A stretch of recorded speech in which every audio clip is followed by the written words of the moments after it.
Akkam jirtu fayyaa keessanii naguma jirtu jecha barnoota yeroo yerootti waa'ee daa'immanii waan hedduu qabadhee isinii dhiyaadhu hedduun keessan hordoftanii irraa fayyadamaa jirtu dheen abdadha.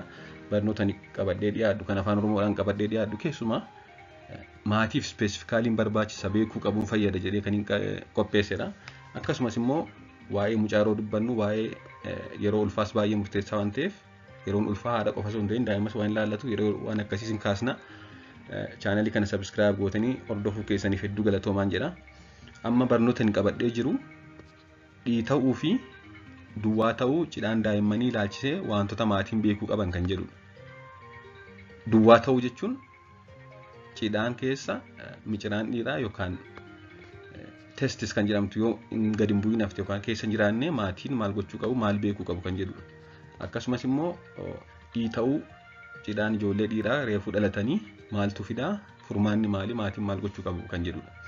Barnoonni kun sin fayyadamee hanga dhumaatti hordofaa. Jalqaba irratti mata dureen jalqabaa cidhaan keessaa dhibuu miciree yookaan gungumaa dhiiraa jedhu. Gungumaa kan jedhu kana testis jechuun afaan oromoodhaan maal kan jedhu gaafa dictionary ilaalu dictionary afaan oromoo tokkorra gungumaa jedhee kaayyudha. Yeroo hedduu garuu hawaasni keenya miciree jedhee waama. Daa'imni tokko dhalatee akka dhalateen micireen cidhaan keessa hin jiru yoo ta'e cidhaan tokko qofa taatu lamaan isaa keessa hin jiru yoo ta'e mee kana ilaalchisee maatiin maal beekuu qabu yoo jenne daa'imman hedduun yeroo dhalatan jechuunis guyyaa dhalatan cidhaan isaanii keessa micireen yookaan testisiin lamaanuu jiru. Haa ta'u malee ijoollee muraasa biratti akkuma dhalataniin gaafa cidhaan isaanii qaqqabnee ilaallu yookaan naannoo sana qaqqabnee ilaallu wanti miciree fakkaatu keessaa mul'achuu yookaan jiraachuu dhiisuu danda'a jechuudha. Micireen tokko yookaan micireen sanyii dhiiraa micireen tokko yookaan lamaan isaa cidhaan keessa kan hin jirre yoo ta'e maal jedhama kuni cryptorchidism yookaan undescended testis jedhama afaan Ingiliffaan. Afaan Laatiniif afaan Ingiliffaan cryptorchidism jedhu kun afaan Laatiniidha. Undescended testis jedhamu kun immoo Ingiliffa. Micireen yookaan testis kan jedhamtu kuni garaa daa'imaa keessaa gara cidhaanitti kan isheen gad seentu yeroo daa'imni gadameessa haadhaa keessa jiru gara dhumaadha yookaan last trimester kan jedhamu yeroo da'umsi dhiyaataa deemudha jechuudha. Hanga da'umsi dhiyaataa deemutti hanga last trimesteritti hanga torban muraasa dhumaatti garaa daa'imaa keessa turteeti yeroo da'umsi dhiyaachaa deemu garaa daa'imaa keessaa baateeti cidhaan keessa seente jechuudha. Yeroo hedduus kanaafidha wanti kun daa'imman osoo yeroo hin gahin dhalatan biratti kan baay'inaan mul'atu. Daa'imman torban 37 ulfa torban 37 osoo hin gahin dhalatan preterm yookaan yeroo hin gahin dhalatan jenna. Isaan kana biratti wanti kun baay'inaan mul'ata. Daa'imman akkasii hedduu isaanii qaqqabne gaafa laallu cidhaan isaanii keessa hin jiru jechuudha. Micireen kun sababni isaas dursanii dhalatan osoo miciraan yookaan cidhaan dhiiraa keessatti sanyiin testis kan jedhamtu kun osoo isheen cidhaanitti gadi hin bu'in garaa keessaa yeroo sana dursanii dhalatan jechuudha. Maaliifii wanti kun gara dhumaa gad bu'aa jenneerra waan ta'eef yeroo ulfaa gara dhumaa gad bu'aa waan ta'eef. Akkasumas kanneen yeroon gahee dhalatan biratti illee darbee ni mul'ata. Termi ta'anii yeroo masirriitti dhalatanii ulfaatiin masirrii qabatanii kan dhalatan biratti illee ijoollee hedduu biratti mul'ata jechuudha wanti kun.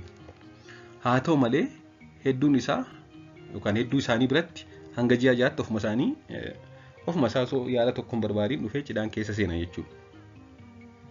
Kanneen yeroon hin gahin dhalatanis haa ta'u kanneen yeroon gahee dhalatan ijoollee hedduu biratti yeroo dhalatan cidhaan keessa sanyiin yookaan micireen dhiiraa kun jirtu taanaan hanga ji'a jaatti ofuma isaa dhufee seenee taa'a jechuudha. Gama lamaaniinuu. Kun egaa suuraadha. Suura cidhaan qullaa ta'ee fi yookaan cidhaan testis yookaan micireen dhiiraa keessa hin jirree fi kan keessa jiru kan mul'isudha. Noormaalii gad buutee gajjallaatti qaqqabamuu qabdi jechuudha. Gama lamaaniin lama jiru. Yeroo tokko tokko maal ta'a? Yeroo dhalatan micireen lamaanuu cidhaan keessa kan jirtu taati. Haa ta'u malee erga cidhaan keessa jiraattee booda takka ol deebitee ol seentee mul'achuu dandeessi jechuudha. Yookaan ol seentee gara garaatti ol seentee dhokachuu dandeessi. Kun egaa garaagarummaa qaba. Kan gadi hin dhufin hafe surma kan gadi hin dhufin hafe undescended testis jedhama. Kan immoo erga gad dhufee booda deebi'ee takka gara galaa seenu kun retractile test jedhama. Retractile testis fi undescended testis kun garaagarummaa qabu. Cidhaan lamaan keessa micireen jirti haa ta'u malee darbee ol seenee cidhaan bakka duwwaa ta'a taanaan retractile testis kan jedhamuu fi Inni kun ijoollee dhiiraa hedduu biratti kan mul'atu akkasumas immoo kan yeroo hedduu rakkoo tokko illee hin qabne kan ofuma isaa dhiisudha, ofuma isaa deebee bakka sana kan turuudha, kan yaada tokkos hin barbaachisne jechuudha. Kanaaf daa'ima keessan cidhaansaa qaqqabdanii akka inni dhalatan ilaaltanii akka dhalateen lamaanuu jira. Haa ta'u malee darbee immoo keessaa dhabuu dandeenya waan ta'eef kun rakkoo kan hin qabnedha. Retractile testis jedhama jechuudha. Haa ta'u malee kan undescended testis jedhamu kun immoo gonkuma kan gadi hin bu'in hafu tokkoon isaa ta'u lamaan isaa inni kun immoo yeroo hedduu salphaa ta'uu dhiisuu danda'a. Haa ta'u malee akkuma sila jennee ijoollee hedduu biratti hanga ji'a jahaatti ofuma isaa gadi bu'aa hanga ji'a jahaattis yaalan barbaachisu jechuudha. Micireen dhiiraa cidhaan keessa jiraachuu yookaan cidhaan keessa jiru kan inni qaamaa alatti argamu akka qaama keenya biroo yookaan fakkeenyaaf kalee, tiruu, onnee, rajiijii wantoonni kun amma garaa keenya keessatti argamu. Cidhaan kadhuu kan inni bahee bakkeetti taa'eef testis isheen jedhamtu kun yookaan isheen miciree dhiiraa kun hanga ho'ina qaama namaa keessa jiruun kan dalagaa ishee raawwachuu hin dandeenye waan ta'eef kanaaf dhagaa uumamni maal godhee cidhaan uumeeti achi keessatti testis akka micireen dhiiraa kun achi keessa akka jiraattu kan ta'uuf. Micireen ho'ina qaama keenya hin dandeessu jechuudha. Kanaaf yeroo namni tokko qaamni isaa ho'u cidhaan isaa gad dheerateeti micireen dhiiraa kun qaamarraa fagaattee argamti. Ho'ina sana hin barbaaddu waan ta'eef. Yeroo naannoon qorru immoo xiqqoo gara qaamaatti oliiqti jechuudha sassaabamtee. Haa ta'u malee akka kaleefaa, akka tiruu, akka onnee, akka wantoota qaamota keenya biroo ho'ina qaama keenya keessaa hin dandamattu, hin dandeessu jechuudha. Yoo micireen cidhaan hin seeniin hafe rakkoo maal fiduu danda'a kan jedhudha gaaffiin biraan.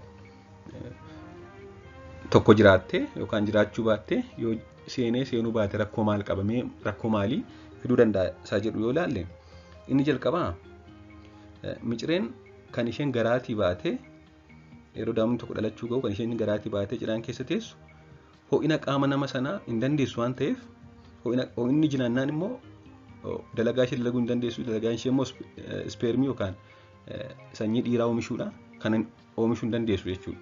Kanaaf garaa keessatti hafteetti taanaan garaa keessaa baatee cidhaan hin seenne taanaan gaafa namni sun guddatu ispeermii oomishuu dhiisuu dandeessi. Kanaaf immoo namichi sun infertaayil ta'uu danda'a jechuudha. Mucaa godhachuu dhiisuu danda'a. Sababa isheen oomishuu hin dandeenyeef. Inni gara biraan immoo cidhaan osoo hin ta'in testis isheen jedhamtu kun micireen dhiiraa kun gadi hin bu'in haftee garaa keessatti hafteetti taanaan tarii darbee ijoollee muraasa biratti gara kaanseriitti jijjiiramuu dandeessi. Testisiin garaa keessatti hafte yookaan micireen dhiiraa cidhaan keessan seeniin haftee garaa keessatti hafte sun gara kaanseriitti jijjiiramuu dandeessi jechuudha. Egaa tokko namichi sun mucaan sun gaafa guddatu mucaa godhachuu dhiisuu danda'a. Lammaffaa immoo yoo gadi hin bu'in hafte gara kaanseriitti jijjiiramuu dandeessi jechuudha wanti kun. Inni gara biraan kana malees rakkoo fayyaa gara biroo fi kanneen akka testicular torsion kanneen jedhaman jiru. Ofuma maramtee dhiiga dhabuudhaan miidhamu akkasumas immoo daa'imni tokko cidhaan isaa keessa micireen dhiiraan jiru taanaan gaafa guddatu gaafa keessaa dhabu rakkoo saayikooloojii godhachuu danda'a jechuudha. Sammuun daa'imaa yeroo guddatu miidhamuu danda'a. Qaama isaa keessaa hir'ina wayii waan qabaatuuf jechuudha. Kanaaf micireen mucaa dhiiraa keessanii hanga ji'a ja'aatti lamaanuu cidhaan keessan jiru taanaan mana yaalaa geessanii yaalchisuun baay'ee barbaachisaadha. Hanga ji'a ja'aatti garuu ofuma isaa deebee gadi bu'uu danda'a jechuudha. Ogeessi fayyaas hedduun hanga ji'a ja'aatti hin tuqani waan ta'an hin eegu malee. Ji'a ja'a booddee garuu dhufiin turraan rakkoo amma jenne armaan olii tarii dhufuu danda'u waan ta'eef kanaaf hanga ji'a ja'aatti miciree dhiiraa cidhaan keessaa dhabdaniitu taana mana yaalaa geessuun yaalchisuun barbaachisaadha jechuudha. Haa ta'u malee namni miciree sirriitti dalagu tokko qofa qabu mucaa godhachuu ni danda'a. Takka maatiin maal gaafatu namni tokko ijoolleen tokko jiru kanneen miciree tokko qofa yookaan testisii tokko qofa kan qaban. Namni cidhaan tokko keessaa miciree tokko qofa qabu mucaa godhachuu hin danda'u kan jedhuuf micireen sun faankshinaal taanaan kan hojjettu taanaan mucaa godhachuu ni danda'a jechuudha. Kanaafuu tokko yoo tarii illee garaa keessa turte yoo miidhamtetti ta'e tokko fayyaa taanaan mucaa godhachuu ni danda'a jechuudha mucaan sun. Haa ta'u malee tokko gadi bu'ee jira tokko gadi hin bu'in jira taanaan isheen gadi hin bu'in haftee dhala godhachuu qofaaf osoo hin ta'in tokkumtu gaadha jennee irra dhala godhachuu fi isheen gadi hin bu'in hafte sun gara kaanseriitti jijjiiramuu dandeessu waan ta'eef ishee sana hanga ji'a ja'aatti gadi hin buutu taanaan mana yaalaa geessanii akka isheen gadi buutu taasisuun barbaachisaadha jechuudha. Mata dureen har'aa lammaffaan waa'ee daa'imman akka dhalataniin yookaan yeroo dhalatan cidhaan isaanii dhiitee mul'atudha. Dhiita'ee waan bishaan kuuse fakkaatee yeroo mul'atu akka dhalatanii wanti kun maadhaa maal gochuu qabu beekuu qabu kan jedhudha. Akkuma mata duree olii irratti ani dubbadhe micireen dhiiraa kan inni garaa daa'imaa keessaa gara cidhaanitti gad dhufu yeroo da'umsi ga'uuf jedhudha. Yeroo ciniinsuun dhufuuf jedhu yookaan ulfa gara dhumaatti kan micireen dhiiraa garaa keessaa baatee cidhaan seentu jechuudha. Karaan yookaan daandiin micireen sun garaa daa'imaa keessaa gara cidhaanitti ittiin gad dhufte sun yeroo hedduu akka micireen garaatii bahee cidhaan seeneen ofuma isaa deebi'ee cufata. Obliterated ta'a jechuun karaa micireen sun garaa daa'imaa keessaa baatee cidhaan seente sun. Haa ta'u malee daa'imman tokko biratti immoo daandiin kun yookaan karaan micireen sun garaatii baatee cidhaan seente hin cufatiin hafuun bishaan karaa sana dhufee akka cidhaan keessa guutee taa'u taasisa. Kun egaa cidhaan bishaan kuusee akka baatu taasisa jechuudha. Daandiin sun hin cufatiin hafuu isheerraan kan ka'e. Kunis egaa hydrocele jedhamuun beekama. Haa ta'u malee hydrocele kun gosa hedduu jira. Isaan keessaa inni kun hydrocele congenital hydrocele jedhama.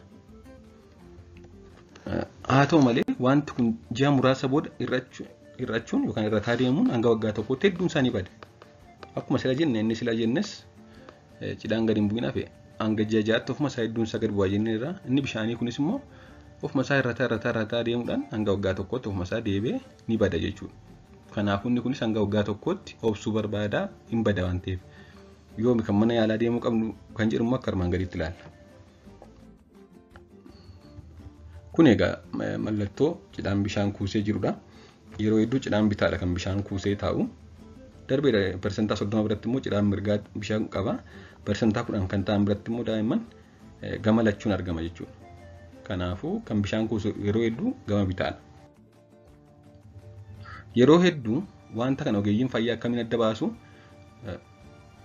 ifa dabarsuun yookaan ibsaa wayiitti ibsuun keessa isaa ilaalu. Yoo bishaan ta'e wanti kun transillumination positive jedhama.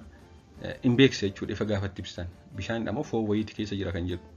Maaliif kan kana fakkaatu kan herniyaa jedhaman tokko jiru garaacha keessaatii qaamni daa'ima gad dhufuun kan akka cidhaanii ta'u taasisan.